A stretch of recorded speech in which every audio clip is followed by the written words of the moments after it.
I have myself on mute, so let's try this again. My name is Jeff Saamanen. I am the founder, co-founder of Twitch Pixel Studios with my wife Natalie. We're sitting over here working on some more Unicorn Detective stuff. You want to say hi? Say hi. Yeah. So let me just mute myself on my own stream here.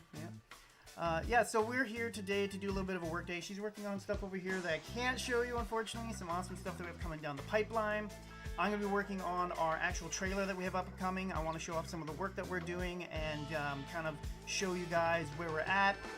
I have to do a big shout out to our team. They've been working on this for 4 years together, all out of their donated time, whenever they had free time to do so. And they all have contributed so much to building our character turnarounds, our art, our concepts, our full rigs for animation. We have a bunch of environments done. Of course, all of our NFT art, all of our crazy characters for NFTs and all their variations and all the cool props that they have. The dioramas for the NFTs, all the environment parts of the NFT. As well as bringing this whole pilot episode basically to life through story, script, shot lists, script breakdowns, animatics and storyboards, all the way to the full rigs that we're ready to start animating with for this show. So we're really stoked to be here building this with a community on Discord now, so make sure you check out our Discord link at the bottom of the screen. Join up, talk to me, talk to Nat directly, talk to Myke, and really get to know our community, become a part of it, because we're doing something that's long term. We're doing something that has been in development for a long time, and I mean a really long time. And we hope to bring this to life with a community. It's going to be a new way of doing animation. It's not just a typical cartoon. And we do have our main series, which acts like a typical cartoon, but around that, we're building this expanded universe. And that expanded universe features your NFT characters, all these animated shorts about them, with featuring them, that kind of fill out our world and lore around our show. And I can't wait to do that part. It's something me and Natalie always wanted to do in our shows, is find a way to integrate community in new ways with new technology. And with real-time tools and with NFTs, this is kind of possible now. And we want to kind of bring that to the table and work with you guys to make this expanded world around our main show. So, I've got something up on the screen here, which you guys have probably seen some of through our trailers, up on our Twitter, up on our Facebook, all the social spaces that we're on, of course. You can follow us all along the bottom there with those tags.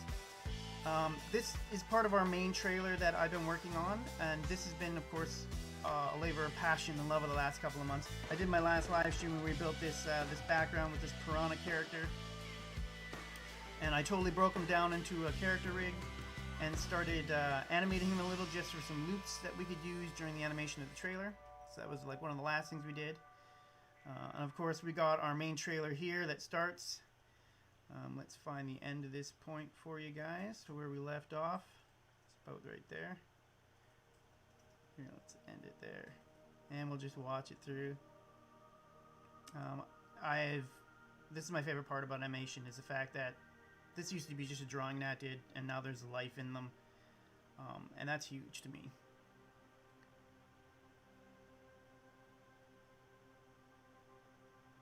Here, I'll turn the music down a little for you guys. How's that?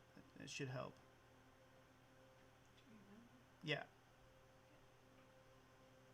Some of the music I have is louder than others, and I haven't gone through the list yet and found which ones were the culprits, so turn that down.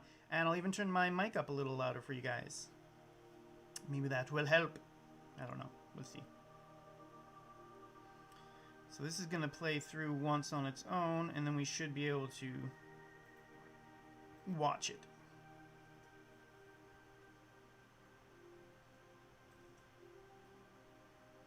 It's a bit choppy because it's got to process it the first time, and then after that I can just play around with it in full time until I make changes, of course.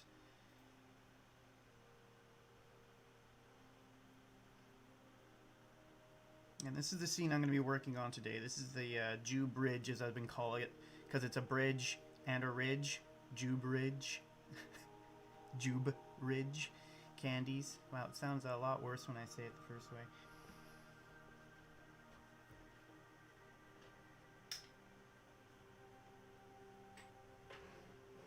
Oh, we see our friend Morningstar in the chat. Ah, yeah. Alright, so that's kind of what I'm working on right now. There's a lot more to it, and I'm going to go over a lot more of that so you guys get some more sneak peeks today. But right now, I will be focusing on that Jube Ridge area that we built out. And what I love about these scenes that Nat did is she's built them, of course, in full 3D. And, of course, it's 2D and 3D, I should say. It's the hybrid. And that allows me to do so much more. So I'm going to be working on doing a bunch of camera shots. I'm going to be working on some animation. I'm going to do a lot of prep in preparation for all the rest of the trailer. And I've got some pre-made animations that I got to start using and working into these scenes because I did them separate before I had the background. So I'll kind of apart that. No. I love that little guy. How. This is fun. Back to my camera view. So this scene itself right here is just literally a flat image with the character rigs on top of it. But then we got more complicated moving forward. This originally started out as a piece of art I just asked Nat for, but it was so adorable. I was like, I have to do something with this. And then it spawned a whole idea for this trailer in my head. And we went into full production just like, let's do it. And it was great. So let's jump back to the beginning a little. I'm going to step you through a bit of the awesome stuff that we have going. So like I said, all of this stuff is that 3D, 2D hybrid. And that's been working really hard on these backgrounds. So got the fish there. Here, let me hide the fish. Oh, whatever. The piranha can be there. He can be in every scene. He's kind of like my mascot for this episode. But yeah, she's done a lot of work and learned a lot more using Toon Boom's kind of engine. She used to use things like Photoshop and Illustrator prior to this to do backgrounds, and they were always just flat. So now she's actually learning to work in full 3D. One of the projects she's working on right now is actually a piece she's kind of building as a full 3D object in Toon Boom, which I think is really cool because it's all also hand-drawn by her, which is neat. And these spaces are kind of where we're setting this whole world up, kind of showing you kind of like the grit and the grime of the world everywhere, you know. And, oh yeah, Tegan, welcome! Fish! So long and thanks for all the fish. So, yeah, these backgrounds are rad. Nat has blown me away. She's taken things from my mind and made them a reality. Like, they're pretty spot on to what I originally imagined. And there's even some things I didn't even think of because, of course, she's creative and she puts her own juice into it. And bickety-bam, together we get this. Oh, sorry. And I love being able to zoom in. That's my favorite. And that's just a rough idea of what Unicornotopia kind of looks like in Rainbowopolis, the main city. I can actually give you guys this kind of grand tour.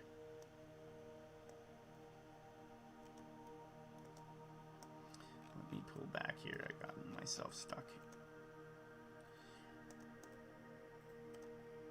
So as you can see here, we've got the main city.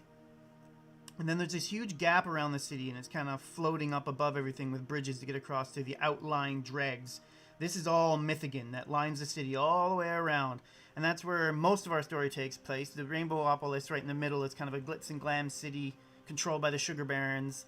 That kind of has that kind of elitist classist side of things where they're above everybody, and the city kind of keeps the poor out and puts them on the edges of society. And of course, under the city is what's called the underbelly. It's all the arteries of this heart-shaped planet that flow to the center of the planet with these veins of sugar, essentially, that's been poisoned by all the garbage that the city's dropping into it. And down there's all kind of this broken down, grungy, fringy, end-of-the-world kind of medieval setting where all like the mythicals live and a lot of the forgotten live and the edibles live, and kind of all these pieces and parts of society that are left and forgotten down there, both in the props and the setting, but also in the types of people that are trapped down there. And Flynn and friends all go through a massive story that kind of rips through this world on both sides of the high class all the way down to the downtrodden, that kind of reveal the secret of Flynn's missing mother and kind of the dark underside of this city that leads him to a bigger secret. So that's really kind of a good breakdown and kind of the concept right there for how this city looks. Whee! What we got here over here? It's amazing, talented, nice. It's going to give a load of depth to the show instead of the regular 2D ones. Yeah, Ram, it's... honestly, I cannot wait for that part. This is the thing, is like...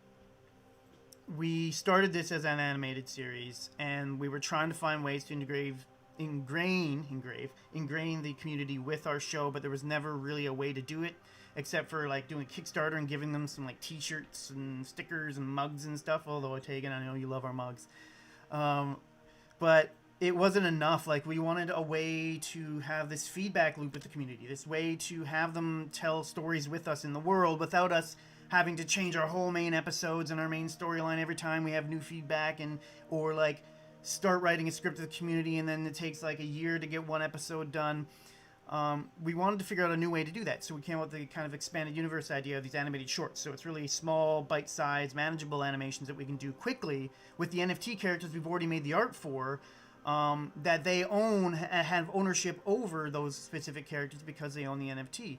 And then on the flip side, having the Patreon side where you can still be a part of that community and give feedback and be a part of the growth of our animated universe together, at a much lower price point, more accessible, you know? Like, so there's two kind of ways in to building this universe with us, opposed to you guys being fans kind of on the sidelines cheering us on like we've been doing for decades now with regular TV and media, which is totally fine. I love cartoons and the regular TV as they are, but we just wanted to try doing something kind of cool and unique, and I think that's where this animated universe comes in. And if we can eventually build to a game, we will. I would love to see a game where you guys actually use pre-made animations at locations set in our show using these 3D sets, and make your own animations using your, you know, headset through PlayStation or PC, and release your own episodes with your friends where you voice act your own characters and stuff like that. But that's like, if I could have all the money in the world and all of my dreams come true, I could make that happen, you know.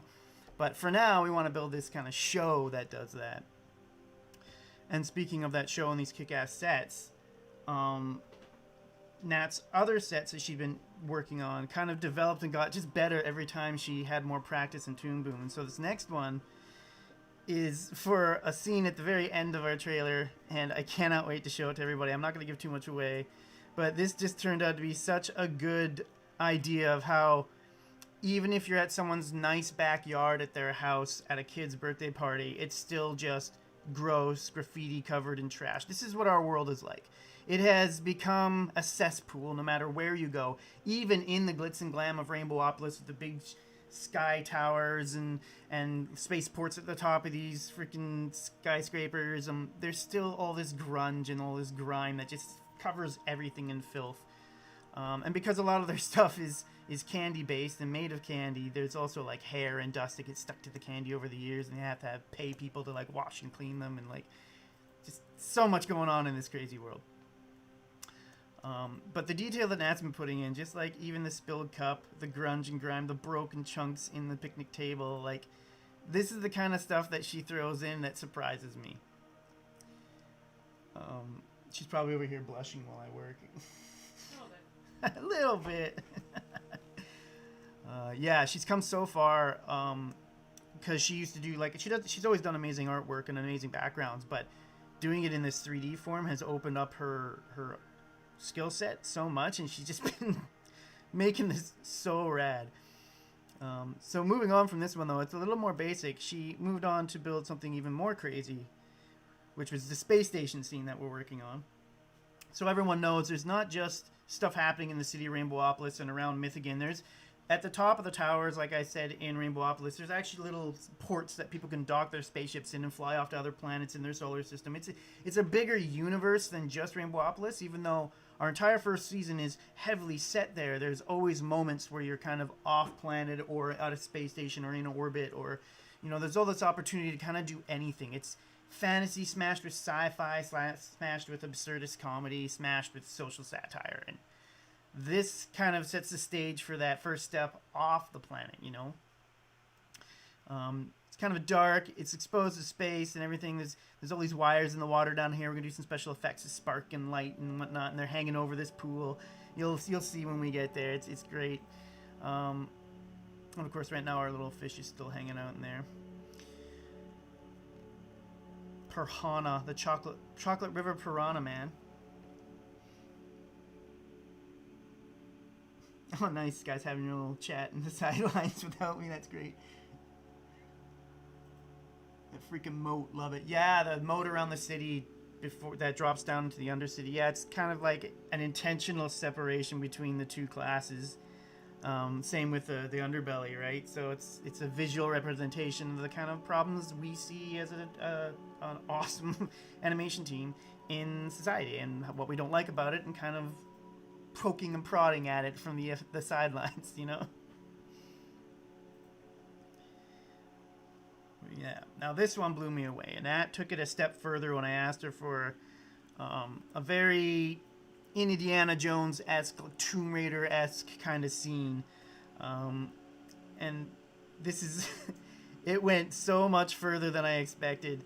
And she started learning how to use a lot more depth of field based on how far apart things are put, and where I can move my camera. So I can do so much more now when I want to get into these scenes and out of these scenes, you know, and to be able to get in and around and actually look at things from a different point of view, where I can have, you know, someone talking from this angle, and then I can swing over to this angle, you know, and there's so much more room for me to, as a director and creator and animator, to play with and get a much more dynamic shot than just a flat 2D style flash animation, or, you know, just a flat kind of early 90s, like even when you're looking at C-Lab 2020 or even the Venture Brothers, which I absolutely adore.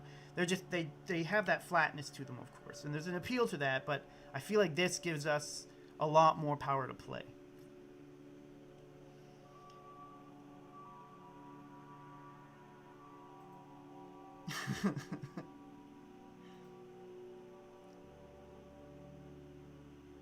A piranha keychain. Yes, I'd be into that. There should be planned. This is a big chewed wad of gum. I like that. Yeah. I like that. Yeah, totally. Things could be stuck inside. Yeah, and then it's got like a meteorite ring around it, but they're actual gum balls, and they keep crashing the planet and making it more gummified. Yes, totally. Oh, that's a clever idea. I kind of like that. Yeah, go Tegan. Yeah, so this one turned out amazing as well. She put so much detail into it, and she broke it apart really well for me, because in animation you need everything kind of separated by layers so you can get that depth, and I can animate around them and into them, and, you know, past them even. And she's just come such a... Nat, I can't say enough about it. It's just so blown away. Stop it. And this last scene, which is an important scene to our trailer...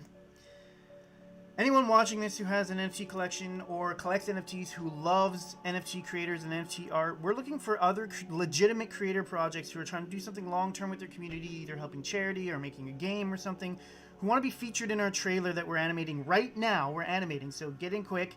We want to feature them in this gallery of NFTs that our characters are stuck in, that is kind of set in our world as well. So, and I kind of want to play into that NFT community thing, and really get the NFT community a part of our show on a regular basis, where their art and their NFTs are shown as background, as posters on the wall, or advertisements, or things in our show to say that this is about that NFT community. This is about growing a new world where NFTs are not only more sustainable, cleaner, safer to buy for people because of our payment plan and our crowdfunding payment method, on top of the safer community for people to invest as well as collect.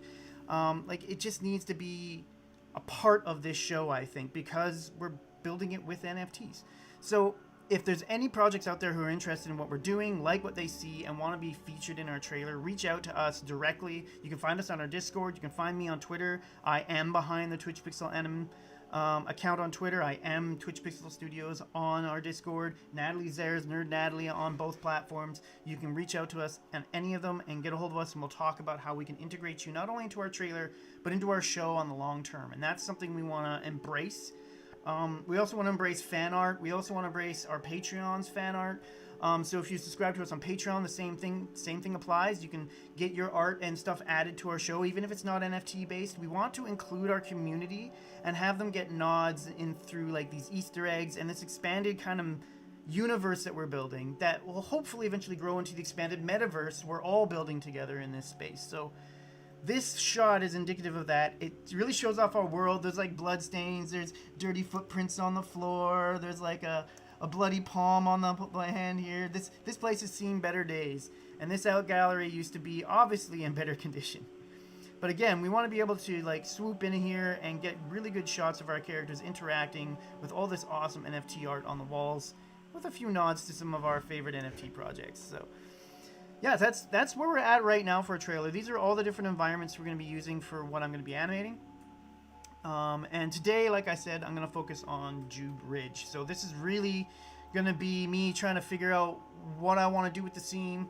This is where I get to play and improvise a little, where I can come up with new ideas with the rigs that I already have and with the assets that are already built, and see if I can make the scene more robust than I originally envisioned using Nat's amazing artwork and these kick-ass rigs that I've built. So I think from here it's going to get a little quieter. So that was kind of an overview section of what I'm doing today, where we've come, where we're at, what we're animating, and I really hope that you guys enjoy that kind of overview. This is going to be kind of more my work time now, so I'm going to like basically relax, chill out with some music playing in the background, and just get a bit of work done. Feel free to ask any questions in the chat. I will be here to answer them. I'm happy to. Ask questions about animation, ask questions about my favorite stuff. I'm a big nerd. I love D&D. I used to LARP. I have tons of board games and card games. I'm an animator, an artist. Like, it is so much I love doing. I'm a gamer. So yeah, let's hang out, get to know me, get to know Nat a little. If you have any questions, I can ask her directly. She can come over and answer to them for you. As well as you can join us in chat on Facebook, YouTube, or Twitter, and Twitch, I believe, even. And they should be able to share the chat between everybody. So let me know if you guys are missing anything. Are you a vampire? You don't age? Well, if I shave this off, I don't look like a 12-year-old anymore, Tegan. I look like I'm 16 now, so I do age a little. But quit giving my secrets away. No. To be honest, I use Gwyneth Paltrow's Goop. It really does wonders for my skin. No, I don't. Please don't. This is not an endorsement for that. This is not at all an endorsement for that.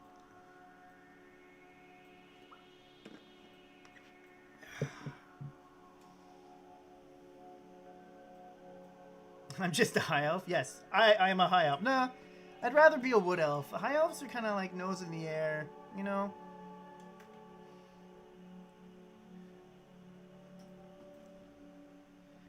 Alright. I gotta give a shout out to GG Strato, or Strato on our server. He's one of our other artists, but he's also kind of our social guru. He's grown a couple channels, including Gaming Wildlife on YouTube. And he suggested that I use Restream with OBS in order to get streaming without technical difficulties, and so far it's been a dream. All the problems I've had are self-inflicted, like forgetting to put my mic on at the beginning. But yeah, it's there's a big shout out for Myke there. Okay, so I need my characters in the scene. I just love seeing these 2D things that used to be static just come to life. To me, it's still magic, and I've been doing this for a long time. A different perspective of the same shot you see in our teaser trailer I put out. Whoa. God damn it! God damn it! Cornhole's so adorable.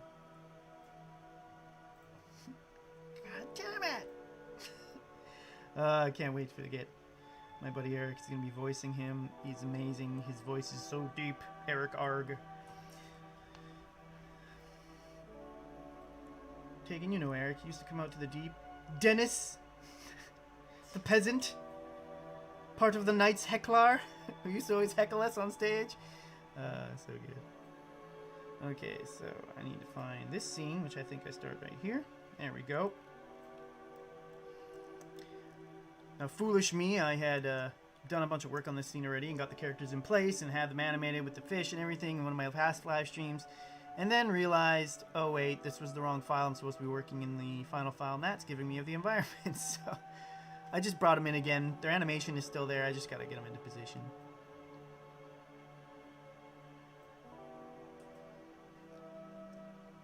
So I want to make sure I hide that because I don't need it.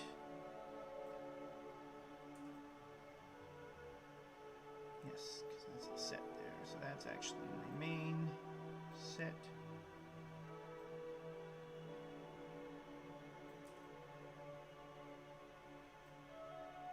Old Master's meme gallery, eh? You should let me know, Holiday, in our, you can either DM me in Discord or let me know on the Discord channel. I'd be happy to talk more about that. Oh, you know what? I also realized you can actually hang out and chat with us from Discord if you're in Discord on our channel. I have a channel in there called Live Stream Chat. But it doesn't seem to be posting back my messages. That's the only reason I'm not really using it. But if there's anything you want to share with me, Holiday, you can do it in the live stream chat under our lounge and hangout section on Discord too.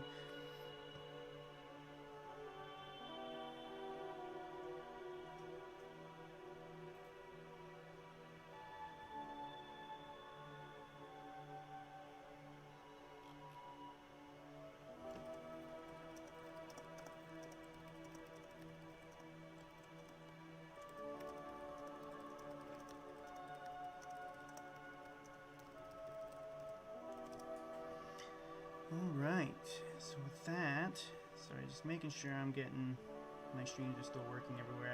I'm a little paranoid about it now because of how many times I've had issues with the stream.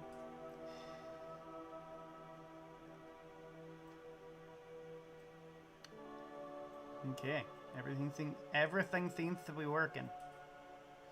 Cool.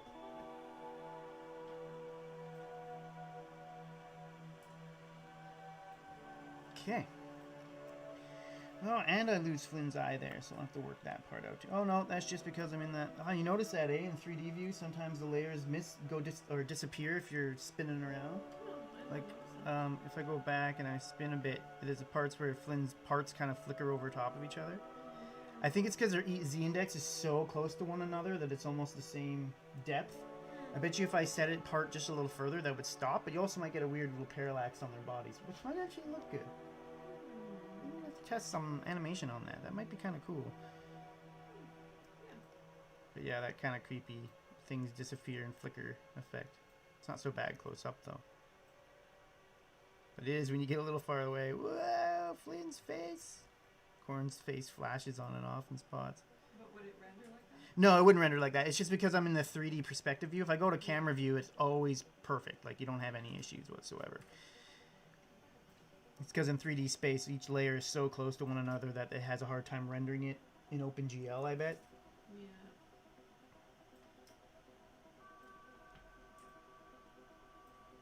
Bye, Hamish! Thank you! Yeah, I get it. You got life things to do. Okay, so I'm going to get these guys grounded in my scene first. That would be the smart thing to do. Open this up. Grab this peg here. First and foremost, they're way too big.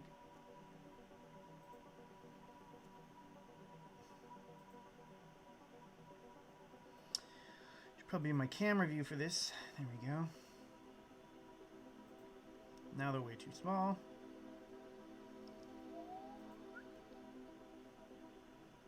They were walking on that bridge, they'd probably be about that big.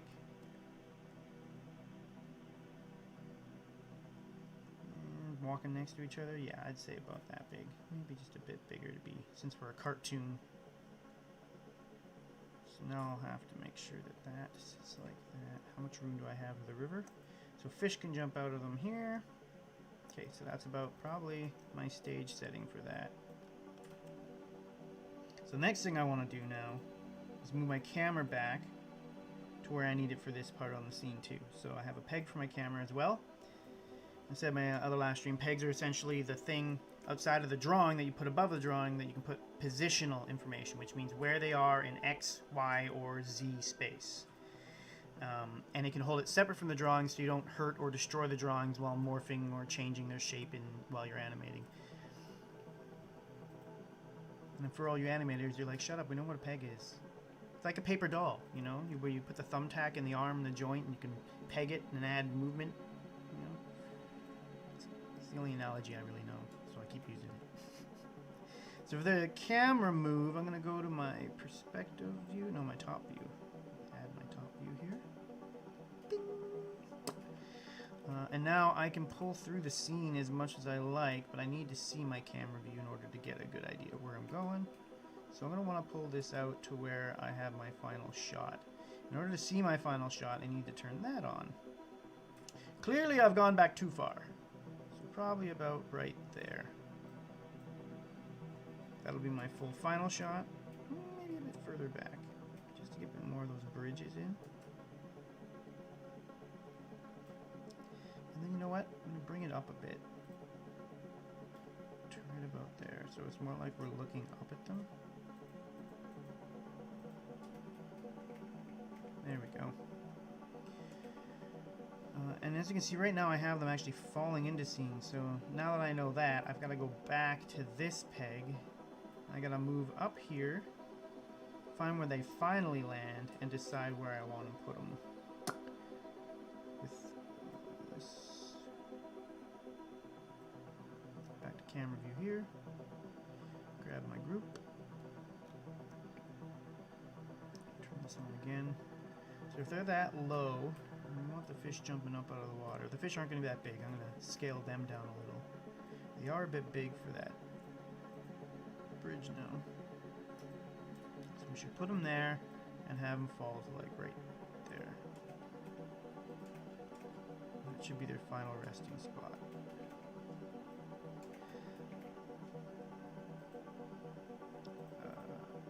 But I didn't want to do it on that peg.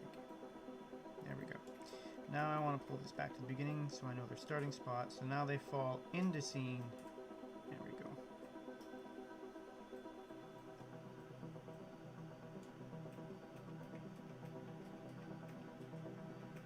Perfect. Now over time our camera's going to move into the scene. But what I love about doing these pegs like this is, for instance, I can start the camera in one spot, 6, and then we're going to end it probably hit the ground right there. So I'll probably stop the camera there and have it settle back into place here. So I'll overshoot, and then I'll put frame. So I pull back two. Okay. Put that there. Take this to that. So we start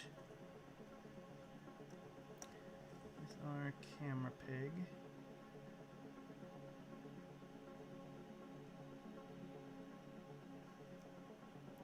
We move in and up.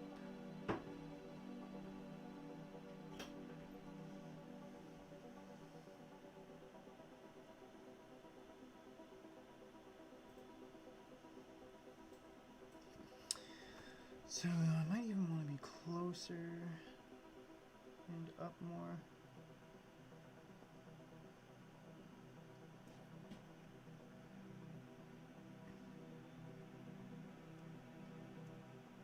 Take these down here a little more. Now that I realize what I really want to do is F6 to there.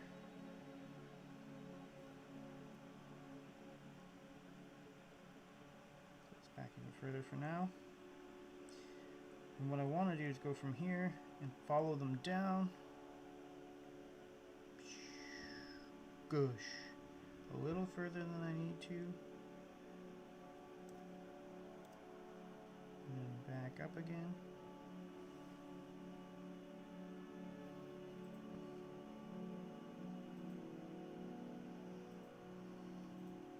Now I want to make sure I do a bit of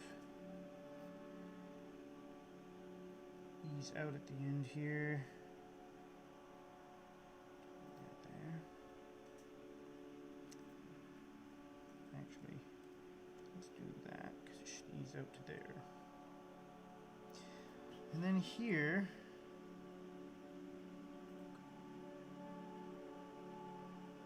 I'm going to pull one of these.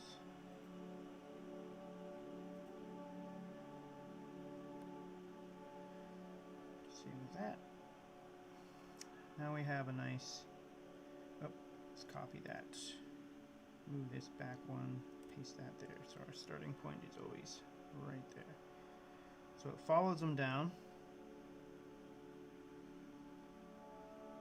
Now grab one of these.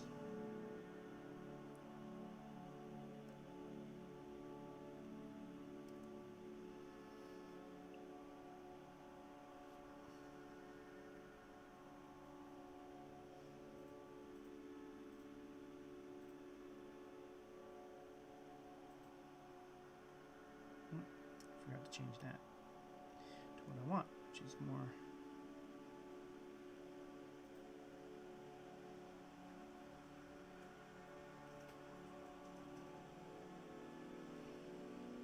So now they drop in, boosh, and zoom out.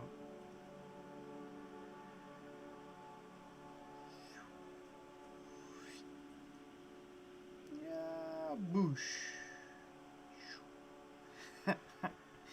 Oh man, so much fun.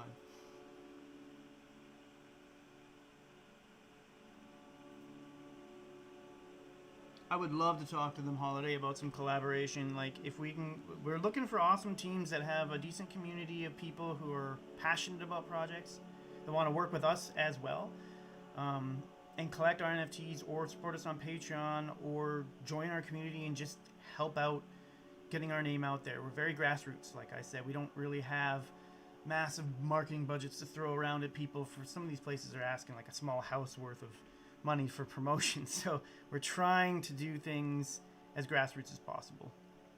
I think it's in our advantage a little too, because we're doing that 90-day window campaign, kind of like Kickstarter, where you like buy NFTs. You can return your NFTs if any point during that 90 days you don't think we're actually doing what we say we're doing, which of course we will be. So there's kind of like that security for supporters. And I think the secondary part to that is that we're trying to do a long-term project here. So it's slowly going to grow over time. We're going to grow it together. And the more that we grow it together, the more value we drive for everybody involved. So I think that's kind of the next step, is get this trailer done, get it out, get it in front of people. And that's kind of what we want to do with this collab thing. So I think we can show other people in other communities who already have awesome NFT communities that, hey, we're not just an NFT thing, we're an animated series, and we want to work with the NFTs you already own in our show, because, well, that's the whole point of this metaverse, right? Why don't we start share and share alike, right?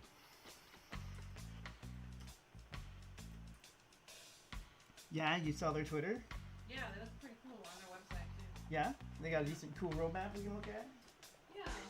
Saying how they want to take free digital art projects to support and raise communities that early work their gallery. Oh, cool. That's neat. They're going to donate stuff. Yeah, I mean, we want to donate some of our budget to that anyways. We want to donate a portion of our budget that we earn off of what we do back into supporting other NFT communities, whether it be by purchasing their NFTs directly, or more importantly to me, sharing our community with them, no strings attached, because it should be about growing our community, not about making money off people trying to grow community. And that's where I want to help. And the only way to do that is just to do it a better way yourself. Realistically, is like everyone else is just going to keep shilling. Let's do this grassroots. Let's do this by talking and engaging with people and including people, I think. And I hope that this project is one of them, because they look like they are. It's a good idea too, the meme community. Yeah. Meme gallery. Yeah, but I mean like tapping into that meme community, I mean. Alright, so I got my characters coming in and zooming back. There's some work on the background I'll have to do. As you can see our ground plane. But actually, now that I think about it, I did already want to change that, as I did in one of my previous videos. This is supposed to be a wider river anyway, so what I ended up doing is scaling it up. Oh no, I didn't want to scale it. I wanted to go one direction. There we go. No, just width-wise, please.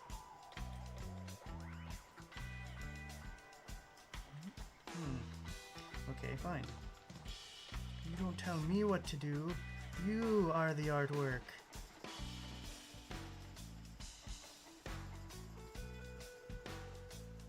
Okay, so now I need to see what I'm doing. There we go. Yeah, I just wanted to make this bigger. Oh, that's too big. So that it starts encompassing some of the grass and plants around it, like they're more on the edge or over top of it. And that should help once we go back to our camera view and get zoomed in. Now we don't see those edges. At least I don't think we do.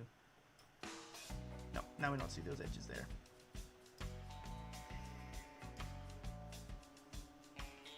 Yeah, so it drops them into frame and zooms back to show them hanging there.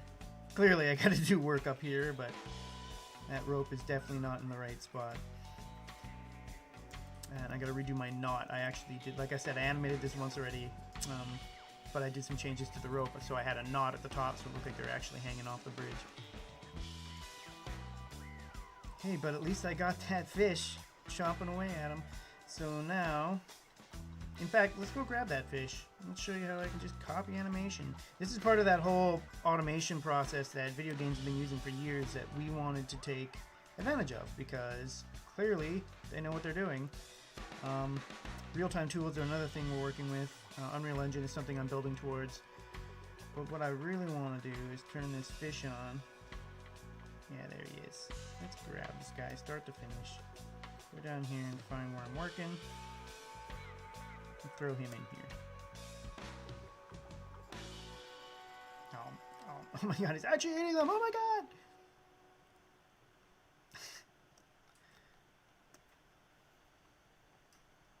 Maybe they should be giant piranha.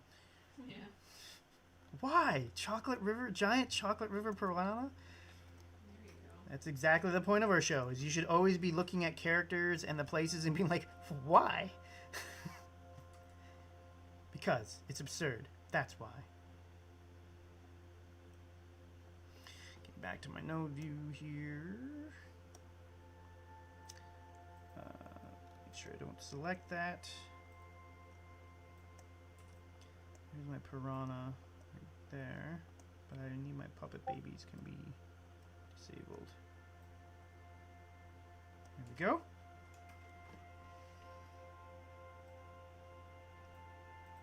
Awesome. Thank you, Holiday.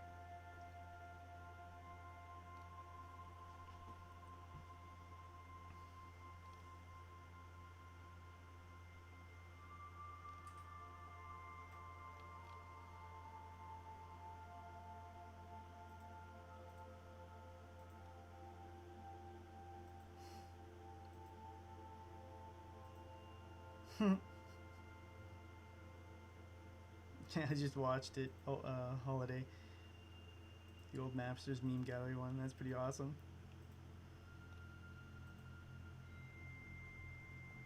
Yeah, I like that. Right? Okay. Back to this, so I'm not wasting anyone's time. I know you guys are eager to see more. So I got this guy. He's got bones on him still, I think, right? Pretty sure he does. Yeah, there they are.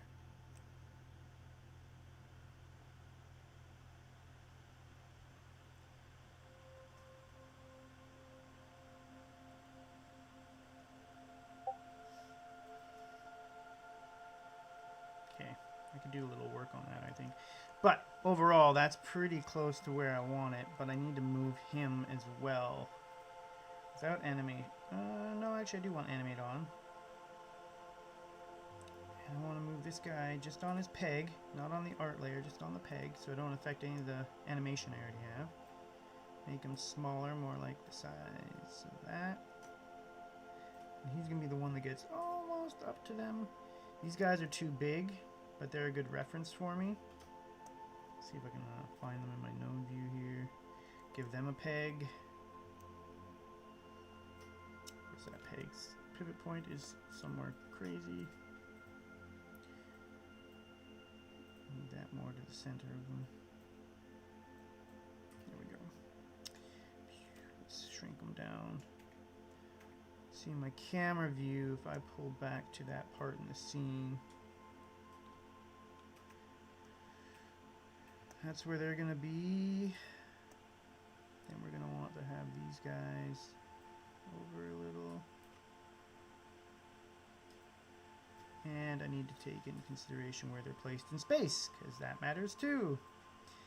Which means I need to do one thing, and that's make this 3D. So now they're back further, which should shrink them down even more. You can put them into the bridge shadow, and that should put them right where I want. Perfect. And now I'm going to do the same for my main piranha, my animatable piranha. Enable 3D. Come back roughly where everyone else is. And drop him down. Make sure he's in the shadow when he disappears into the shadow. Yeah. Let's come forward a bit. So he's just in front of these guys. There we go. Now I can scale him down.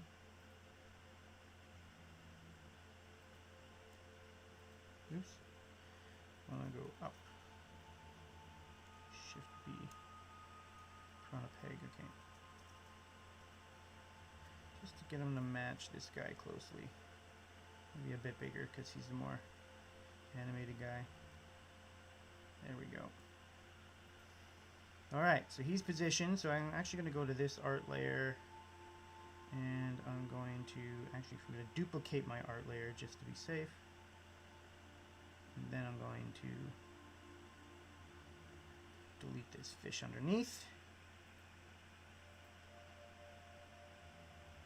There we go. Make sure I drag that to there.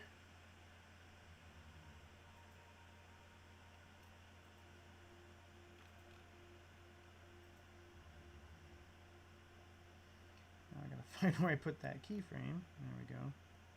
Gotta get back to there.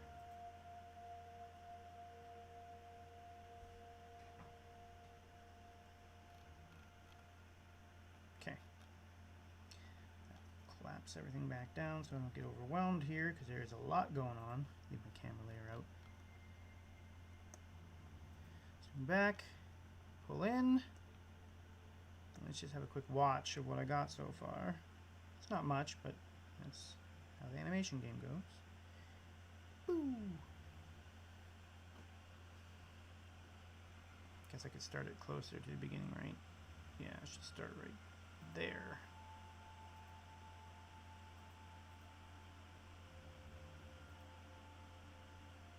Nice.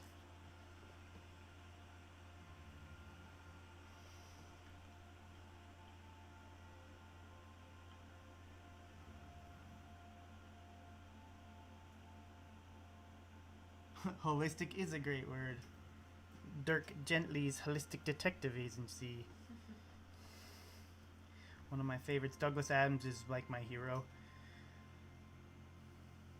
Hitchhiker's Guide to the Galaxy for the Rin. All iterations, I love them all, especially the radio show because it goes on way longer than anything else, and it's voice acted, radio acted by the original cast of the BBC live action series of Hitchhiker's Guide. So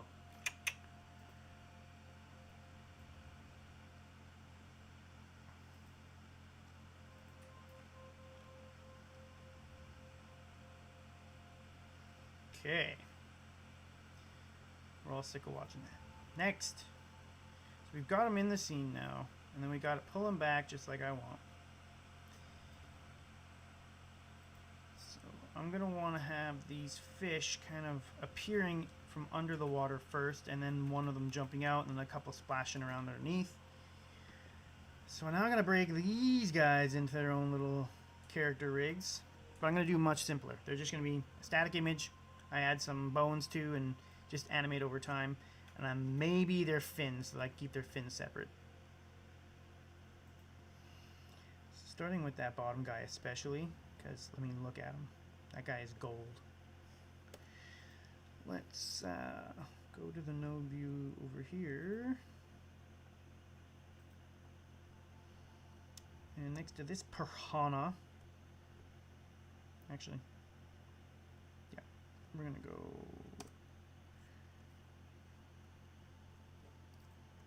piranha 2.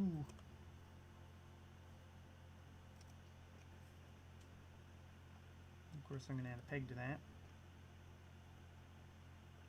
And then I'm going to go and group that and call it piranha 2.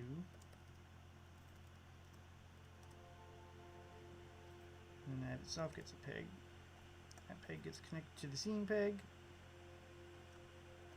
and plugged in down here. And I'm ready to go.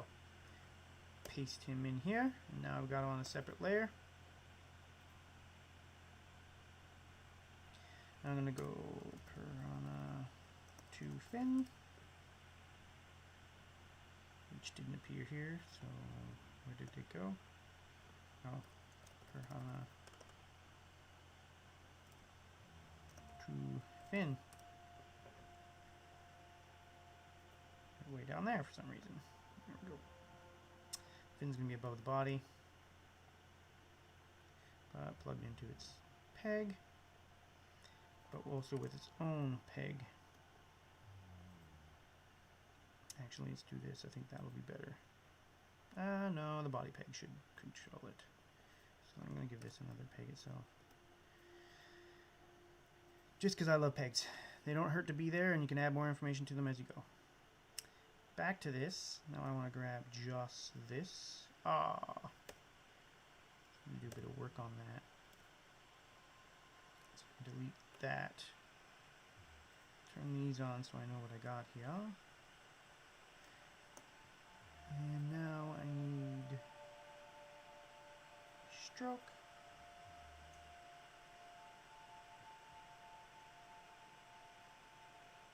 Yes, I know.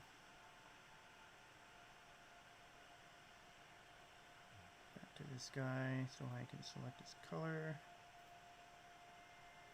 Back to this guy so I can drop it in. Okay. That fin is now its own thing.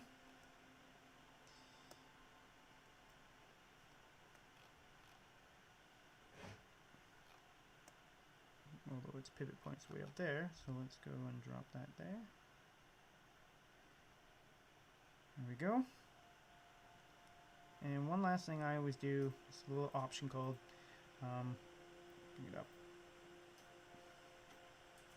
Apply embedded pivot on parent peg, which means wherever I put the pivot point on the drawing, its peg will get by default. So now I can always pivot the peg right on that spot. And as we can see, we still have the fin underneath, so I gotta go and delete that mother. Let's bring that to the front.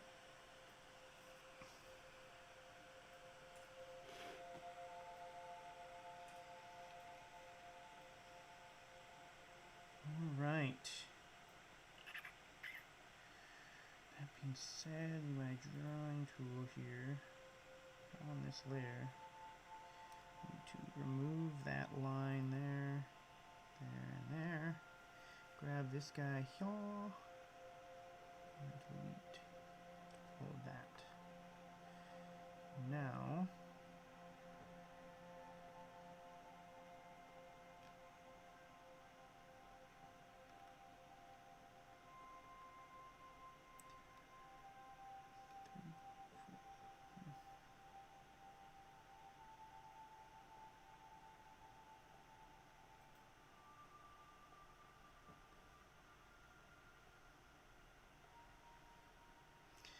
alright, let's take,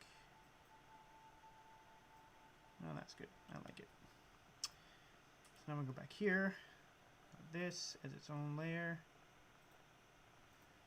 that I can then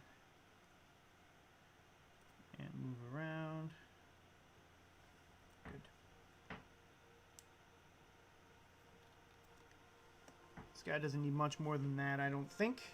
So what I'm going to do with him is a very simple character rig, which is actually kind of a good example of how these rigs work in the most simplified way I could possibly do it. Go into edit mode for my rigging tools with my rigging tool.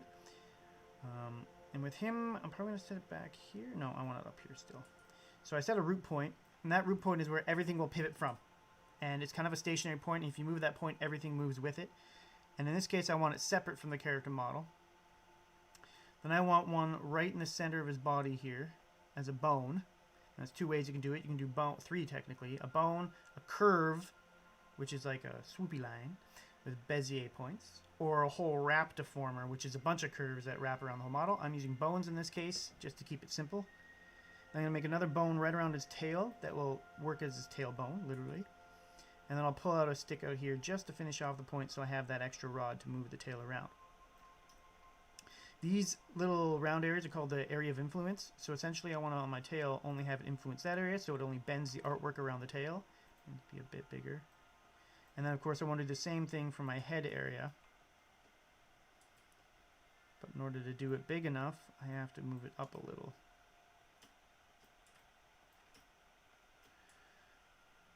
That might be too big, but pretty good. I'm going to bring it right about there.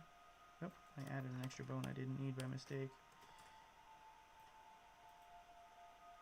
Right about there. And I can move it more like that. And then put my tailbone back here. And again, just like the other fish now, I should be able to wag his tail. I should be able to like squish his body around. Ah, you see the problem I'm having now is that I didn't get the zone of influence in enough. So, in this case, does it look like I have an extra bone there? Oh, because I do have an extra bone there. Don't I? Deformation composite. Nope, that's not the bone I want. I think I gotta delete that bone. Yeah, there we go. So that's definitely the right way to do it. So I should have, I don't need this in there. Bone 1, or bone 2, which is at the end. Bone 1, which is in the middle. And our root bone, which is right there. Okay, so that actually fixes my scale thing at the top. I accidentally clicked instead of dragged, and it created an extra hidden bone.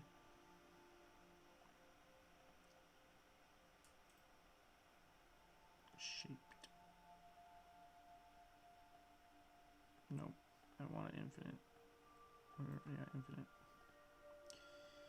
Okay. So now I got my bones on, but you'll notice that my fin doesn't actually move with the fish. That involves adding what's called a kinematic output. Bing. Boop. Bing. Now if I didn't use that kinematic output and I attach it to the piranha fin, the piranha fin will get warped along with the rest of the fish when I do stuff to it. We don't want that. We want the fin to act as its own thing. And the kinematic output just tells the program, don't warp the art. So now, when I actually move, it moves with it but doesn't get warped. Save that. Alright. And that's my nice chocolatey piranha fish. I'm actually going to do another one more of him. One with the mouth closed. Or open. I think I'll go open. One with the mouth open on the body. And I can actually Control C, Control B, and duplicate this fish with all his bones and everything. And now all I have to do is go and change the art, which is super freaking handy, especially when I have art in here on this guy.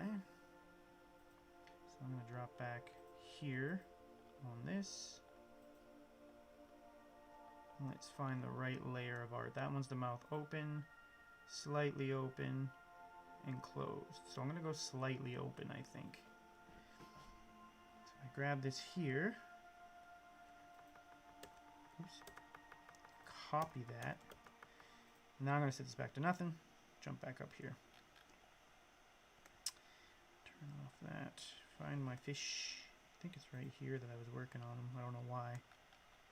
There's my fish. Back out to Piranha 2. There we go. So I'm going to paste in this body, which is going to show up way up here right now. I'm going to rotate and scale.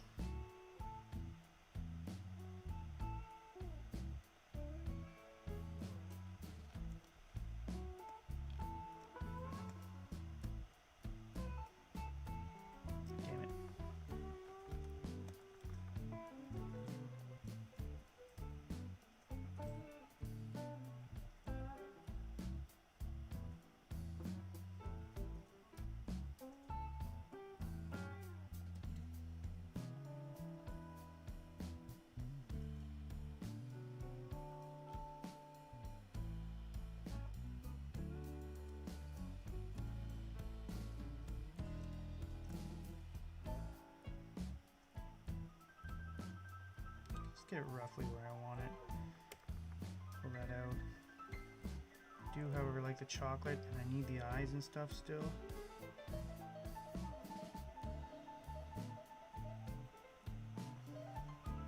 Take the chocolate off his mouth to make it easier for myself. Now I can paste that back in.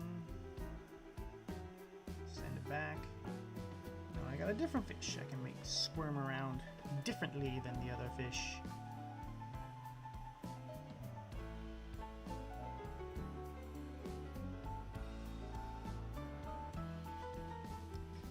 Pop back. There we go. Woo! Whoops. Right. He is a different fish. Therefore, I must move him out of the way. Oh, wait. I have to do it with his... Okay, so let me turn off animation for a second. So I can grab one of these guys and just move him out of the way.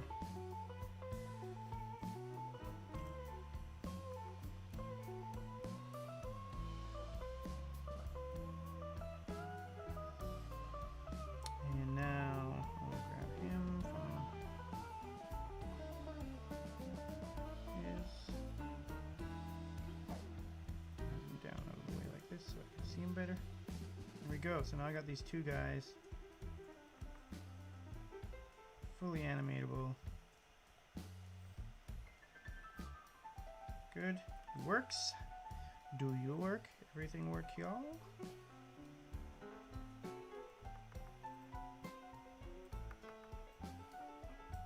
Good. Hold on, make sure that fin doesn't deform. Good.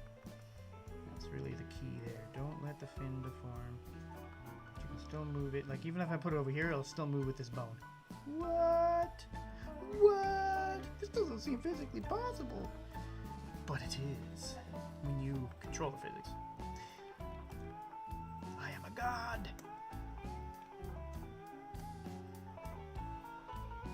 Okay.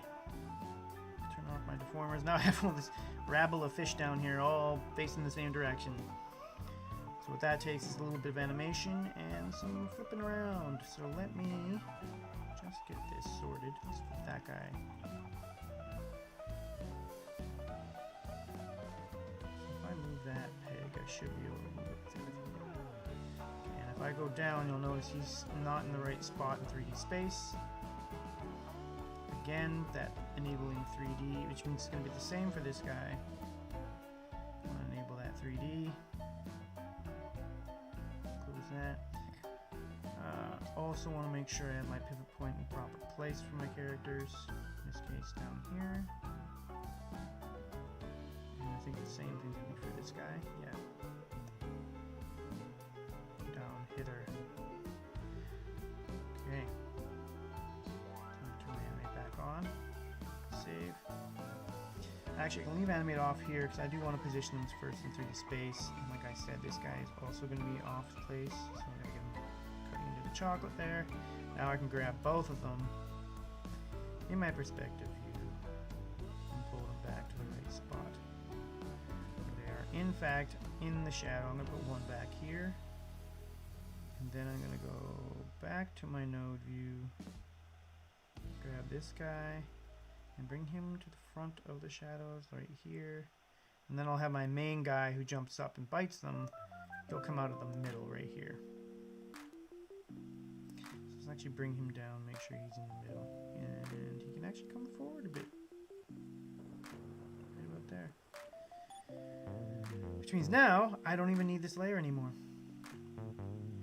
I'm sorry, layer. You didn't deserve it. But I don't need you. I don't need your ass no more. I don't need you. Piranhas. Hide you? Yeah, that's the one there. So I'm just gonna hide them for now. Actually, no, I don't need them at all. Unless, oh, is that connected to that main guy? No. Good. Node view. Find the nodes. There they are. Delete. Yes. Back to my perspective view. Back to my node view over here. Alright. So that gives me 3 separate characters. Including that guy. There we go.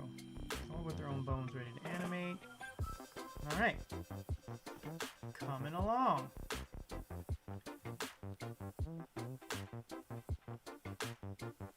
Woo.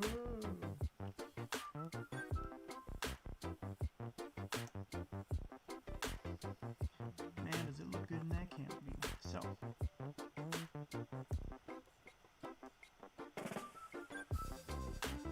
A lot of time I like to just watch my animation over and over again. It's whimsical. That pullback's really fast. I might have to slow that down just a little. Like we'll have it push in on them first and then pull out. Pull back, I should say.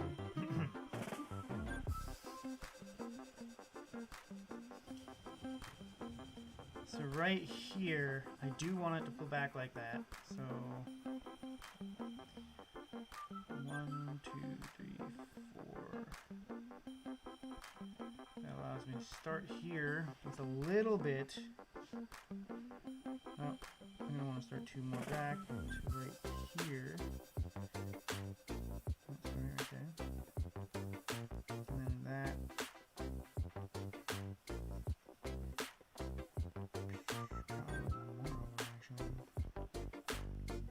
So for this, I'm gonna grab my camera in perspective view.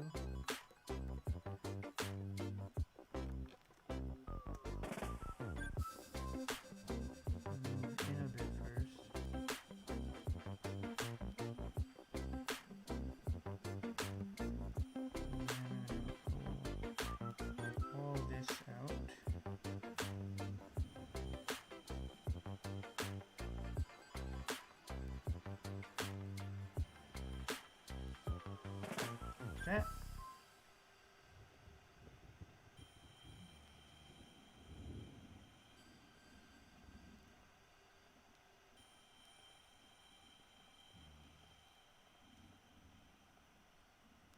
Now we should have a nice lead in first.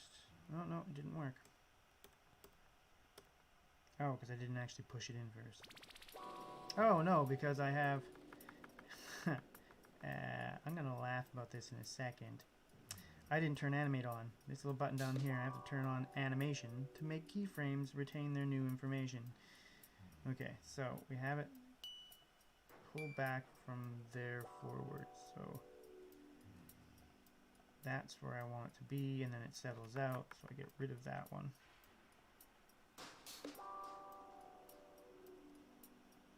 One, two, three, four.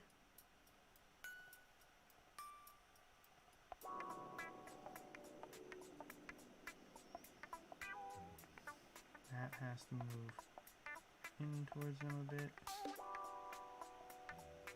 And then immediately shoot out.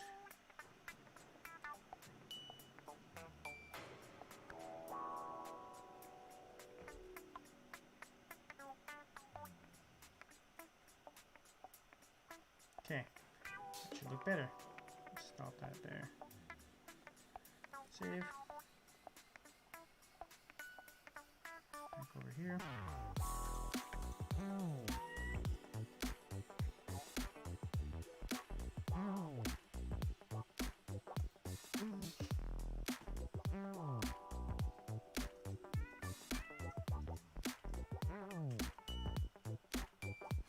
One piranha at the bottom, just ow, ow, ow.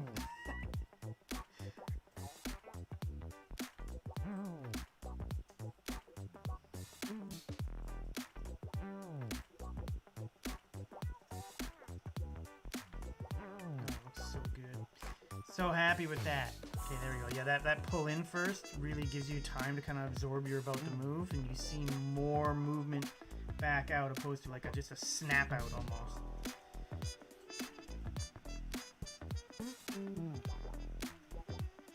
Alright.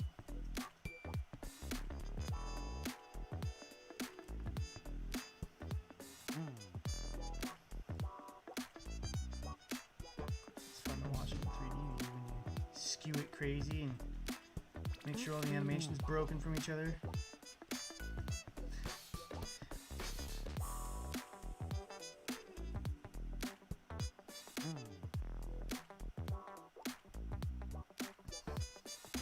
They're so adorable. I love how angry Cornelius looks. Just not impressed right now.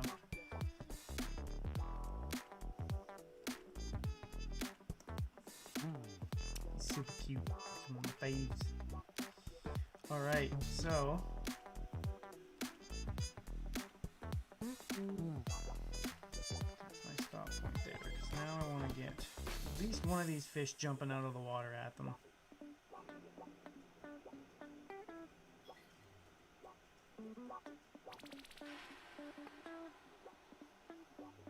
Of course, we want the one that can chomp at them.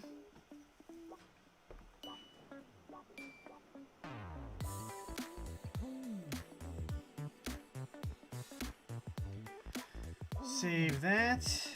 Okay.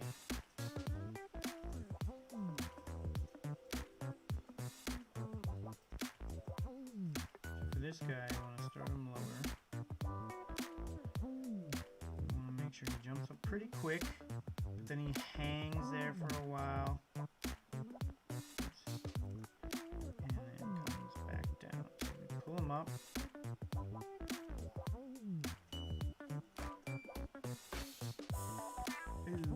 Okay, F5. There we go. That's why I wasn't paying. So he jumps up, and then he goes a little.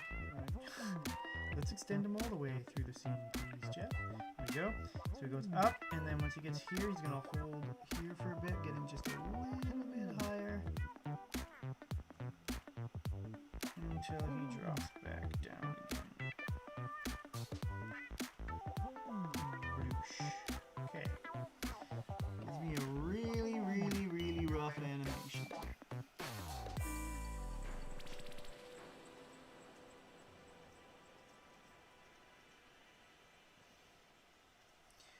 Okay, so then around this guy and this guy. So this guy needs to come first up like that. This guy needs to pull back a bit like that. Same view here. So that's going to start slow, get faster, then slow down again. Good, good. So this middle part should be ready to go. It's going to slow out. So it's actually going to get a bit faster here.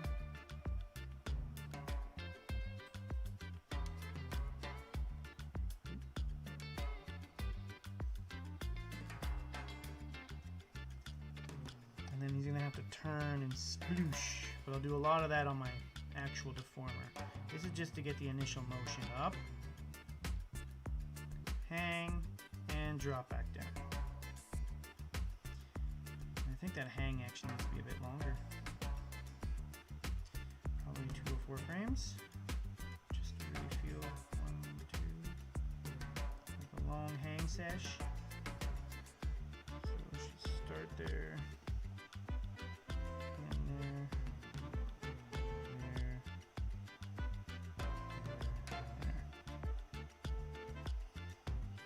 Up, hang, and then drop. And this should also go backwards like that.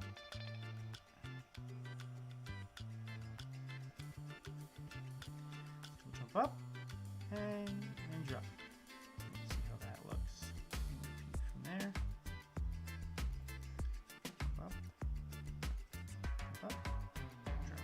I think this hang actually needs to be even longer because I want to get a couple of in there, you know, and snippy snaps. Up. So once he gets to there, he goes to there. With those keyframes.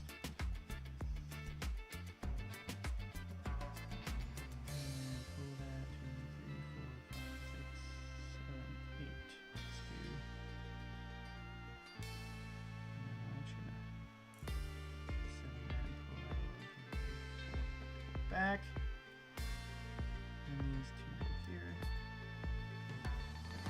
So this definitely eases out. And gets faster.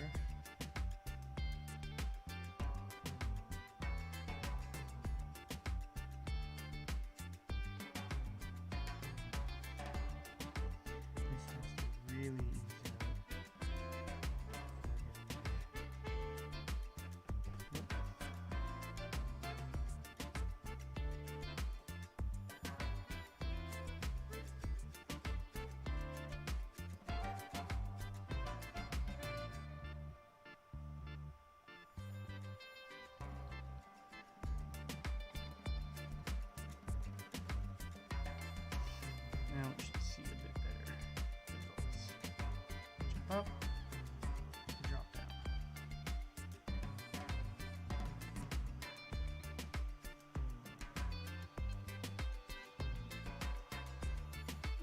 a little work. I think a lot of it will come through with him jumping up and turning and then diving back down. Whoosh. Snip, snip, snip. Turn, turn, turn. Oof. Okay. Safe. You sneaking into my stream. Yes. Best say hi. Hello, everyone.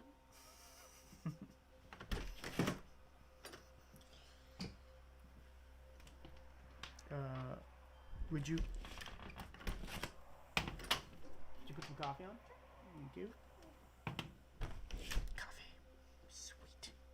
We have some of this rad coffee straight out of Panama in Boquete, town we're looking to move to in Panama. And it's made by this YouTube channel called Nomadic Movement. They are amazing. Jordan and Kaylee have been traveling all around South America in their small bus, and then finally bought a piece of land in Panama and have been building this small little community on their land of small houses. They've got goats and dogs and chickens and everything now, and then just had their baby. And they also grow their own, roast their own, and make their own coffee. They've just started growing. They mainly work with all local farmers from around Boquete, helping them get a leg up and get distribution out to the United States through their Nomadic Movement coffee. But it is such good coffee. This is the geisha belt of coffee, and the geisha coffee is some of the most expensive, most delicious coffee ever. So Nat's gonna go make some of that coffee right now. But yeah, you should definitely check out the YouTube channel, Nomadic Movement. They've been around for several years, and you can watch everything from them traveling around South America to them like buying this land, going through the real estate agent, then building on it and building their first small home, putting their bus on it permanently. Like, it's really interesting, and there's a lot to watch. But they're a big inspiration for us. We know them pretty well. They're pretty decent human beings, and all around deserve a good shout out. And now I'm going to get some of that coffee. Okay. So I got them jumping up and out. Whoosh. So let's get that snippy snap in. Now that's pretty easy because we know we already have that animation done. And that's done up here already. So we just want to find the drawing layer for that guy. So I select it and grab him when he's purple like that. You can see right here, if I make it bigger for everybody, it has this place called drawing substitutions, and it's literally all the different drawings this character has that I've done up for them. Now in this case, we're going to go into the timeline to find it, because then we see we already have a bunch of that animation right here.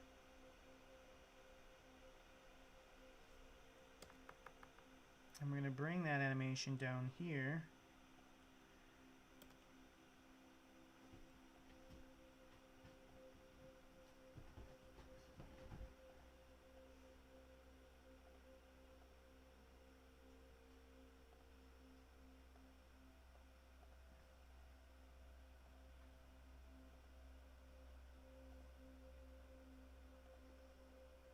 Back to that. Oh, we want that on that one now. And then grab those and repeat them. Repeat them. Repeat them. Repeat them. And repeat them.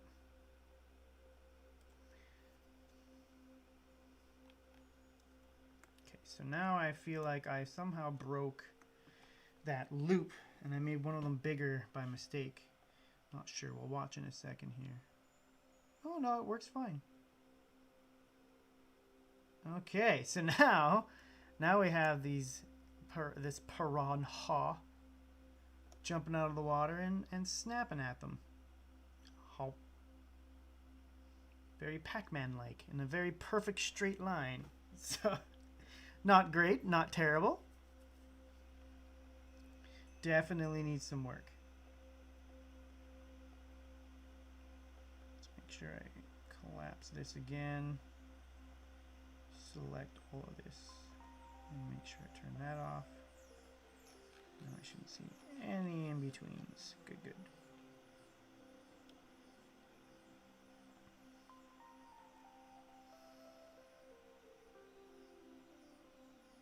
So what I really need to do is grab this and drag it back to here. All the way back to the beginning, in fact. So that he remains hidden under the water until I need him. So they'll come down, stop, zoom back. Can't see him in the water down there at all. Let's turn these off for a minute. And then he appears out of the water and disappears back under it. Here we go.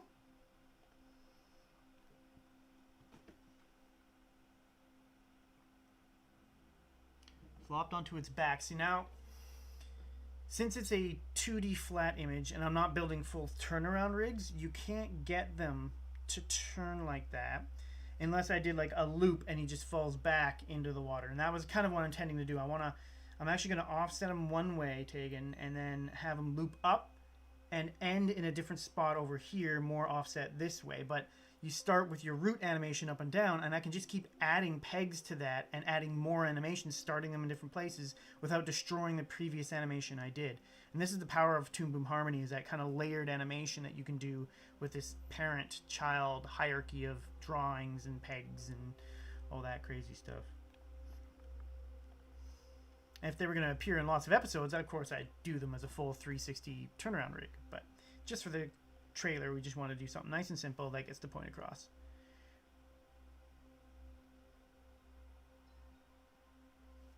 Perfect. So back to no view here. Let's get in here on that piranha. All right, buddy. We got you going up. We got you snipping. Let's get some body animation in there of his like tail and his flippers going. I know I have this here on this here. So I turn that on. Now when I jump in here, open that up and animate here. Now since these all have keyframes on them, but I didn't actually make any movements to this bone structure, I can actually delete them all and it won't hurt my animation, which is a huge advantage because now I can add new animation to the existing animation as like a layered set of animations. So it's like building the walk cycle first on the ground where the person's feet hit the ground and walk, but then taking that whole body and sliding the whole thing across the screen while they're walking to make it look like they're going from one point to the other as two separate pieces of information that I can turn on and off. So I can make them walk on the spot or I can make them walk across the screen. And that's where this kind of comes in. In this case, we're doing the fish, his body like going back and forth and his tail wagging and his flipper going crazy. Nat switched over onto YouTube, I see. Nom nom piranha. That's right. Okay, so I know I need them kind of wiggling, but in order to see all this, I don't need to have all the other peg information of animation that I just did of him going up and down. I want him on the spot just so I can build the animation. What I can actually do is disable that original one. And in this case, I'm going to want to hide the ground, I think. Oh, shoot. Maybe not. Undo that, undo that, undo that, undo that. I don't know what I did there. But I don't actually need the animation of him going up right now. So what I actually am going to do is I'm going to hop down here. I'm going to find somewhere where he is visible to me, right about there. That's perfect. I'm going to grab the piranha one here. I'm going to jump here. And I'm going to jump down to the end of the timeline here and paste that there. Now I can see him, but as you can see, if I move forward with the animation, he doesn't actually move up or down or go anywhere unless I come back to the animation back here. So that lets me now just focus on him here while I add animation onto this layer. So I'm going to drop in a keyframe there. And then over time, I want him to kind of flop around. So I'm going to jump out to here, drop a keyframe, drop a keyframe, and we're going to start his animation like this, I think. His tail like that. So he's jumped out of the water. I'm going to do that, I think. And then we want him to go to here, where now he's kind of gone the other way.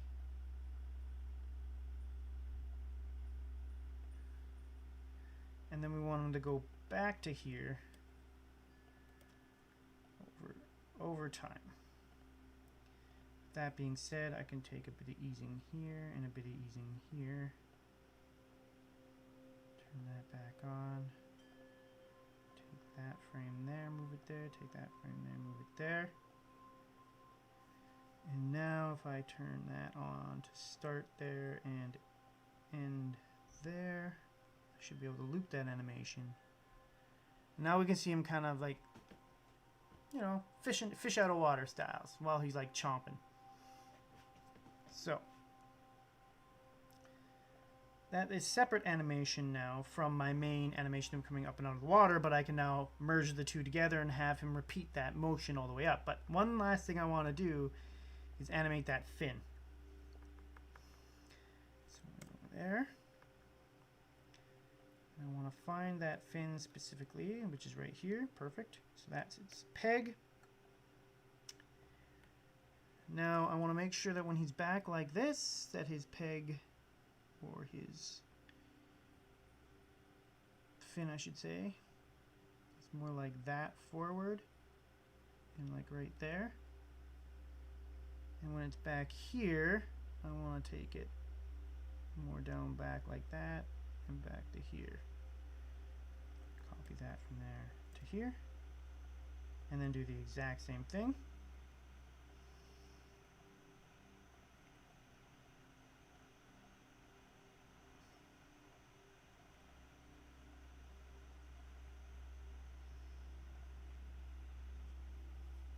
Okay, so now he's really a fish out of water, trying to get up to them as fast as he possibly can. So now that I know that I don't need these, I can delete them. I can then take this all back. Like how your program fills in the blanks between your keyframes. Yeah, that's used to be, like I said in one of my other streams, it used to be done by a whole team of animators, literally called in-betweeners in Disney days. And they'd have to go in and take the key poses that the good animators, or the main artists, I should say, have done, the key posers, and then draw all these kind of crappier, quicker drawings in between them to transition from key pose to key pose, because your eye actually only really pick up on those strong key poses because you hold on them for longer, where all the in-betweens are just like gone, you know. They have, of course, since made it more streamlined due to tools like Toon Boom Harmony, back in the day Flash / Adobe Animate. And it does all the in-betweening for you, but they're not perfect. So you still have to add easing, which is like the slow motion of something starting in and then it gets fast and then kind of slows down and comes back again. You've got to put those moments in either manually or using their easing tools.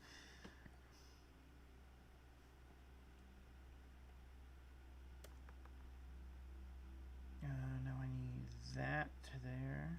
That should allow me to paste that. So now what I'm doing is I'm taking that new animation I just did, and I'm just looping it, essentially. Don't need these last two. Yeah, a lot of work goes into it. Like, people think, oh, just, you know, slap a character up and put some animation on them. That's like telling a visual effects artist, I'll just do it in post. Okay, so now we have this animation where they drop down into frame. And we get, oh, let's turn these off from being in-betweened. Don't want any in-betweens because we're doing what's called animation on twos, and you want to hold all these frames for at least 2 frames. So we don't need those on. Or this one at the end turned on, apparently. Go away. Okay, back to here. Oh no, I'm still something turned on. Disable. Okay.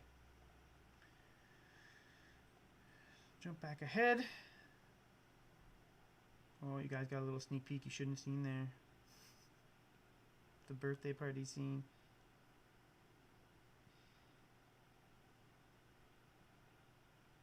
Okay, that's where we're starting. So we come back to here, right there. Start.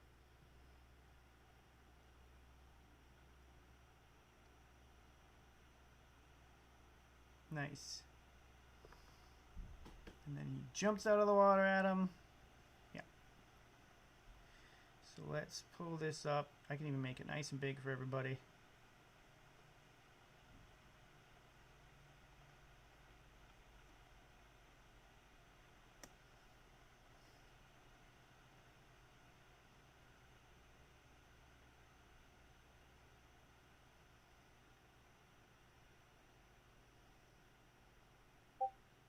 Nice. Of course you did. Of course you saw it.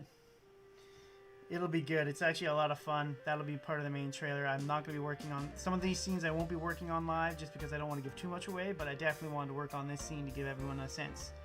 Kind of as a continuation to the last time I worked on it when I showed how to rig the character and everything like that. Oh my god. This is coming together nicely. Whoosh. Nice. Alright.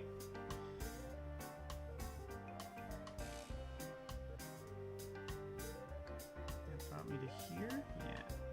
Let's zoom in on that. Let's take a good look at that animation up close of just the fish. I want to make sure it looks good. Let's start back here. And loop that. Okay, so I don't want to, I'm going to loop it from there. There's my stop. Okay.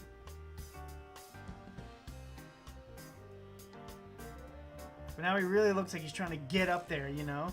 So now we just got to get a good arc and kind of a fall back down into the water.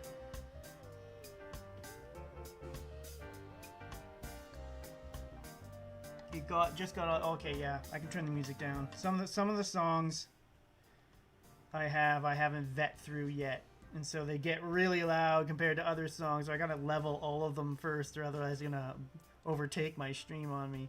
Thanks for the note, Nat. Okay, that should fix it for you. Should be a lot less overbearing.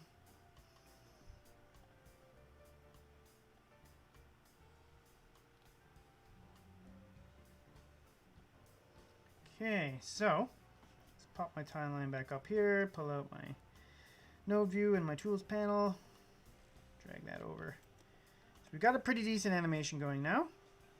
Now I just want to finish it off with those bones we put on to get a really good animation. Okay, so back to this, I want to go to O. So I'm going to select that bone specifically and go O.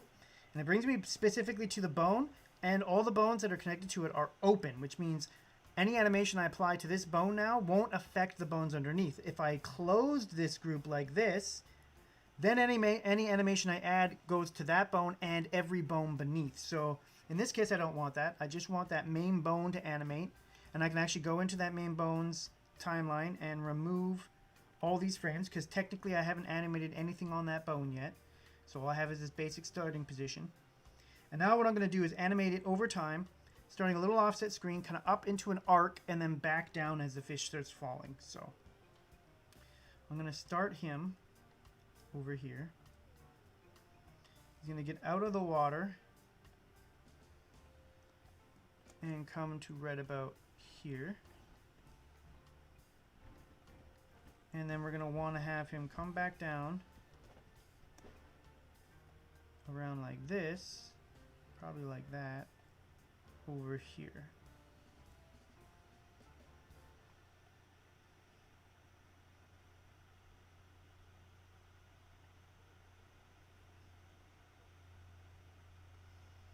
And of course he needs to be underwater by this point, which means this needs to be right there.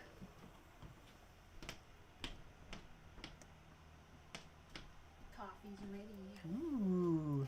You can make it or you want me to make it? If you don't mind making it, just so I don't have to go on a break from the stream. So it comes out of the water now, misses them, and then drops back down. Doesn't look great. Definitely needs some work. So what he actually needs to do is come straight up and not turn until he gets closer. So really what I want to do is have him more like that and higher up. So, and then starting here, getting to here. Let's turn on our onion skin so I can see where he is. I want to make sure he starts coming this way.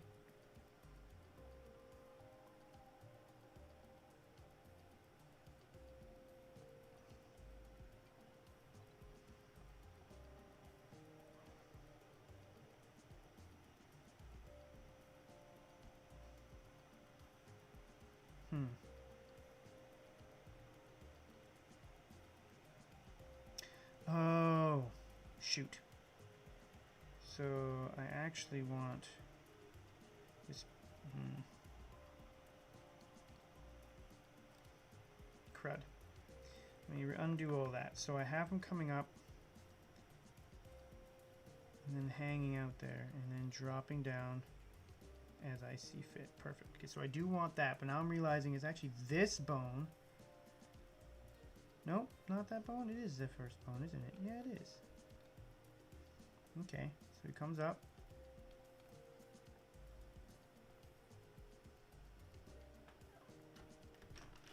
And then once he's here, we want him to start turning. Thank you. But make sure that he's up like that.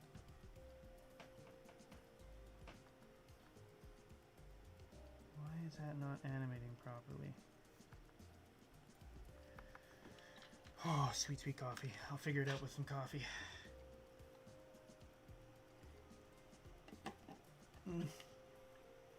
So good.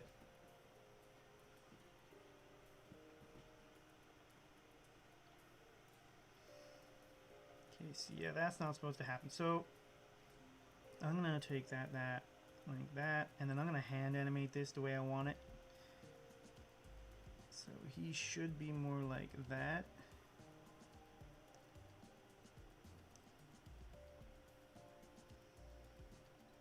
And then from there, he should be more like that.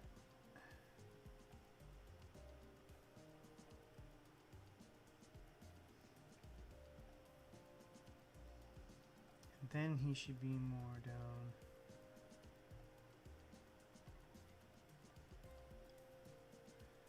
like that.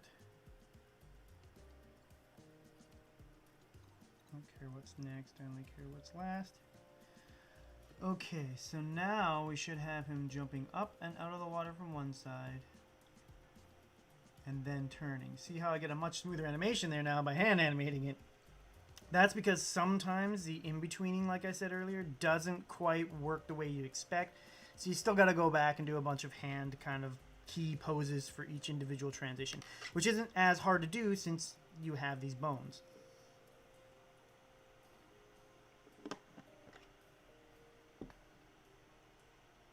So I'm going to get him coming up nice and fast. And then when he gets to here,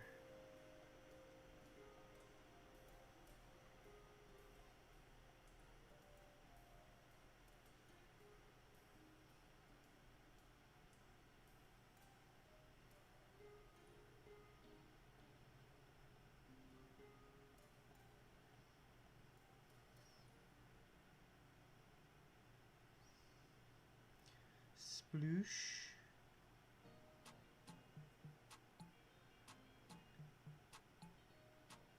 Oh.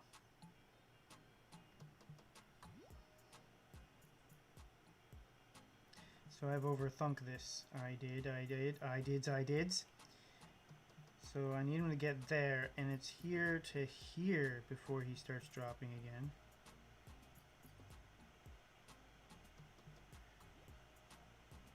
So F6 to there is where I really want him to go.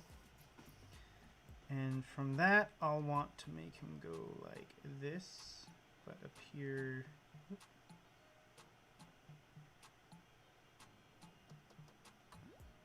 More like this.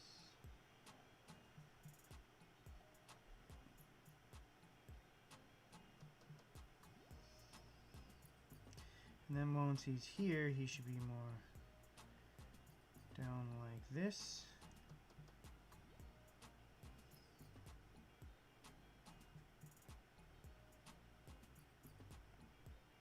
And then drop all the way down.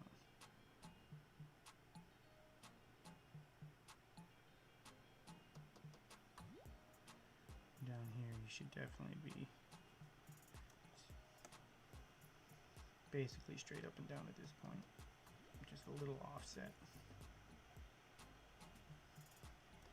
Okay, so that gets me most of the way there. I'm definitely gonna have to come through and do a bit of work at the top there just to get it the way I want. So let's get that baked in first. So that's going to go up.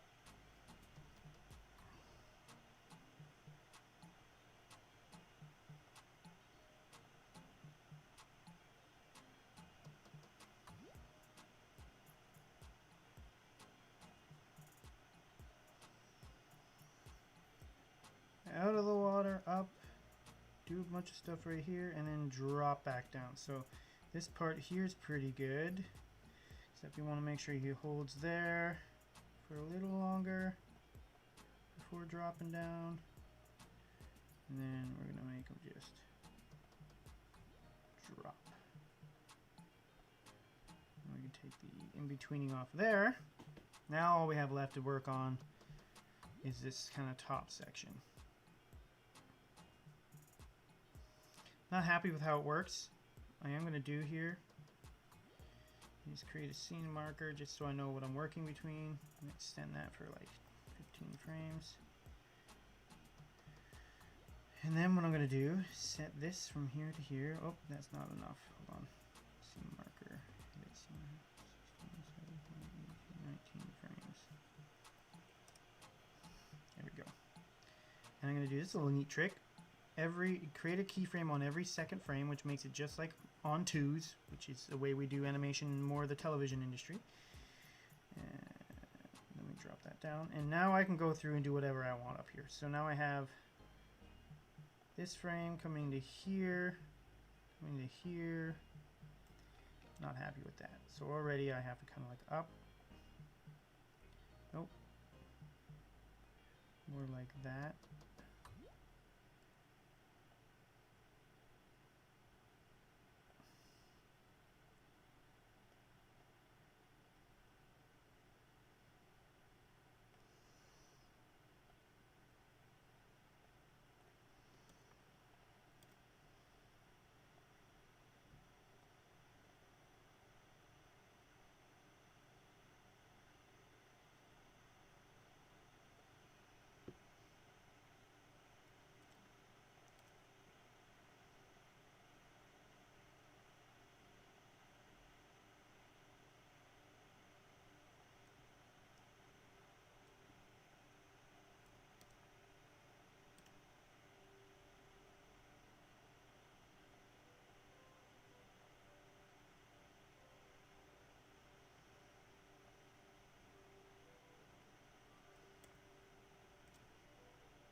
Okay, I think I'm fucking it up. So he comes up, and then down again. Up. Yeah, see, I'm jumping into the down part too quickly here. He needs to be up to like here, and he's a chomp for a while before going down to where he drops. So this actually should be more back like this.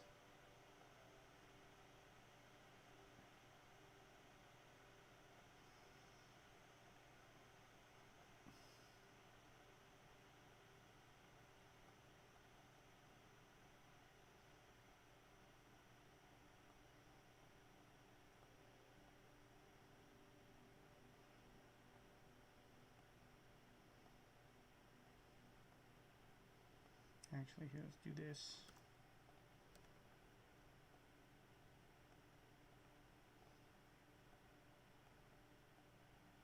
Whoa.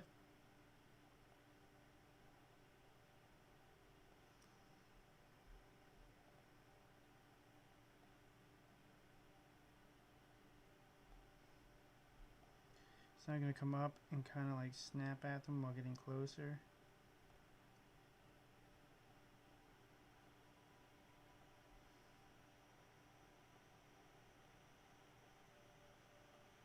Sure did screw that up.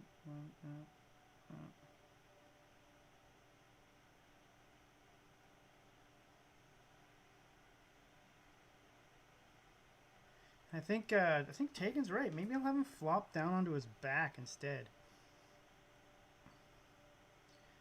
So starting here, we'll go more this way.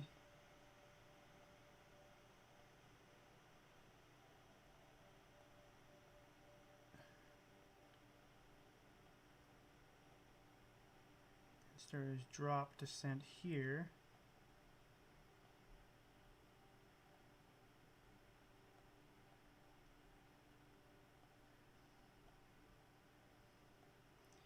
To which it really starts to drop.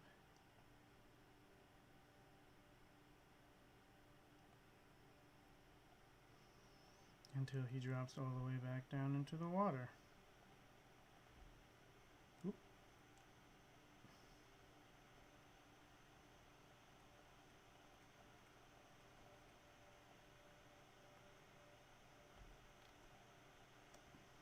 In fact, we're going to get rid of that.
Okay.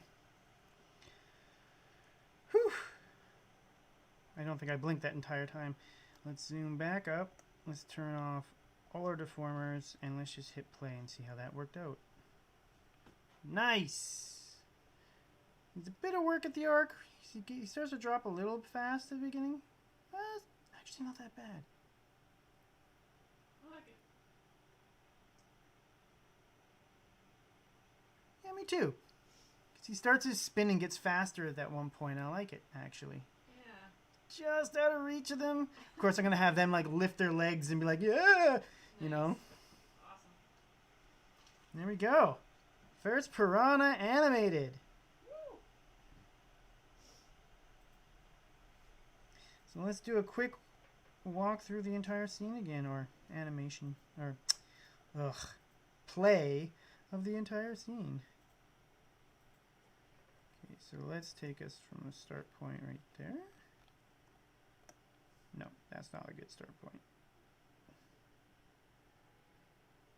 That's a good start point. There we go. Alright, so close everything here down.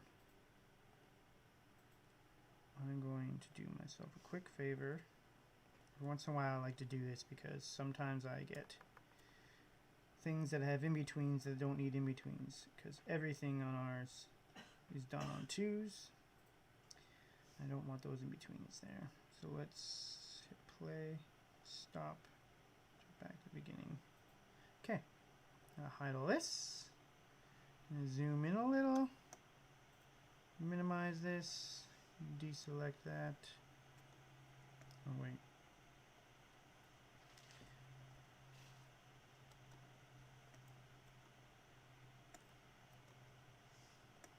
Alright, and now, son of a, bring this down like that, there we go. Now I can hit play. Yeah, boof. Zoom out, jumpy fish. Oh, it's trying. It'll play smoother the second time through. There we go. Nice.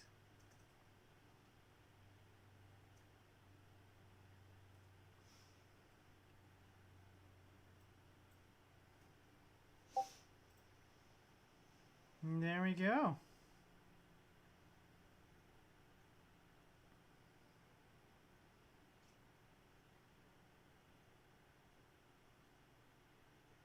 Yeah, I'm pretty happy with that. All right, well on our way on this first scene. That's actually my live stream for today. I've blown through 2 hours getting work done with you guys, talking a little bit about our project, what we're doing, inviting in some new friends. So yeah, if anyone is interested more about what we're doing as a project, outside of just NFTs, outside of crowdfunding, but actually as an animation studio, you can visit twitchpixel.com. We're doing 4 different shows in development right now, one which I'm co-writing and creating with David Hayter, who's known as Solid Snake from the Metal Gear series. He did the X-Men movies and Watchmen, Warrior Nun on Netflix. And he and I are trying to get that going in a more traditional route. We also hope to bring some more like NFT style stuff to that show as well as 2 other shows that we're working on. One called Beat Monsters, which is a kids show that uses just music and sound, no dialogue, in order to be kind of like language agnostic and bring everybody and their families in on this cool kids show about these monsters living kind of in a post-apocalyptic world. Of course, we have Lost Hope, which is my drama comedy sci-fi kind of Battlestar Galactica meets X-Files slapped with Archer on there, which you can actually watch a trailer for on our YouTube channel, Twitch Pixel Studios on YouTube. And that one's that one's gonna be a lot of fun too. But that one's kind of my passion project, so I'm saving that for down the road when I can kind of make it exactly how I see it in my head. For more stuff on Unicorn Detective Agency, you can go to twitchpixel.com/UDA for Unicorn Detective Agency. Unicorn Dick Investigations now, of course, is what it was really called. There's our roadmap is up on there. There's a bunch more live streams. There's our mini trailer, and there's kind of a introductory video about what our NFTs are and how we're using them differently, showing off a bunch of the work we've done over the years. Our YouTube channel also has a bunch of our live streams of doing a lot of work days like this. I think we're at like 40 or something, 50 maybe even, showing that, yes, we are making this animated series. It's an animated series first and foremost, before an NFT project, before a Patreon project, before a Kickstarter project. We are just a bunch of passionate artists who've been dedicating their time out of their own volition for the last 4 years together for free to kind of make this happen. Natalie being a big one of that. She's put in thousands of hours on this, and of course now you can see it all kind of coming to fruition here. So yeah, make sure you follow us around the web. I will put up a little slide screen at the end of this stream which has all of our social channels. Join our Discord. That's where all of this is going to happen. That's where you guys will be able to help us build new episodes in our animated shorts universe, where you guys can be a part of this world outside of just being a fan on the sidelines. So make sure you join in on Discord and follow our Twitter, especially when that's going to announce our drop, which is on November 30th, which is my birthday. Yay!